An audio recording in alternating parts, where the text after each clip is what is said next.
Donc pour ouvrir un compte sur Interactive Broker, vous allez sur interactive.co.uk et vous faites ouvrir un compte. Ouvrir un compte.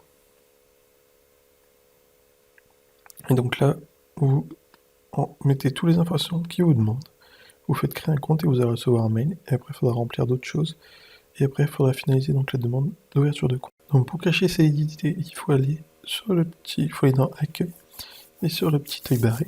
Et après, vous pouvez cliquer dessus et vous voyez plus les liquidités. Donc là, quand vous allez dans le portefeuille, vous voyez tous les portefeuilles. Donc vous voyez vos positions ici, les performances, les soldes et l'analyse d'impact environnemental. Donc pour faire un dépôt, vous allez dans Transférer et paiement, transfert de fonds, et vous faites déposer. Ici, vous avez votre, par exemple, par virement bancaire. Vous cliquez dessus, et après, il faudra donc de votre banque jusqu'à Interactive Broker lancer un virement. Donc vous allez dans Transfert et paiement, transfert de fonds, et ici vous pouvez faire retirer. Donc après, vous choisissez donc la méthode que vous voulez retirer, donc soit SEPA, soit bancaire, soit solde sur Wise. Et après, vous aurez donc utilisé cette méthode, par exemple. Après, vous aurez des indications à faire et vous pourriez retirer. Donc là, vous allez dans Transfert et paiement, transfert de fonds. Ici, vous allez convertir, donc vous cliquez dessus. Ensuite, donc vous allez ici. Par exemple, moi, je vais mettre de l'euro vers de l'USD. Est-ce que ça me met USD? Hop.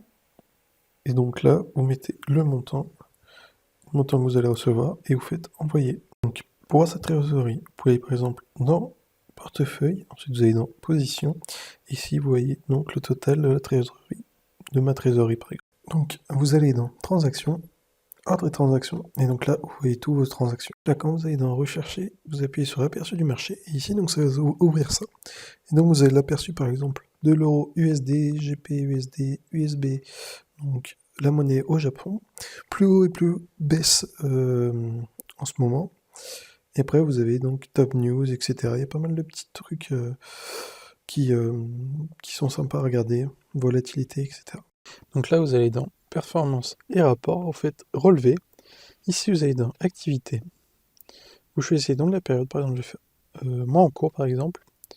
Vous faites Afficher. Et ensuite, vous allez dans Dividendes. Et donc là, vous voyez tous les dividendes que vous avez reçus. Donc là, on trouve tous les frais donc, pour l'Europe. Donc 300, par exemple, si on est en euros, 3 € pour les transactions jusqu'à 6 000 €. 0,5 de valeur transaction pour les transactions de plus de 6 000 €.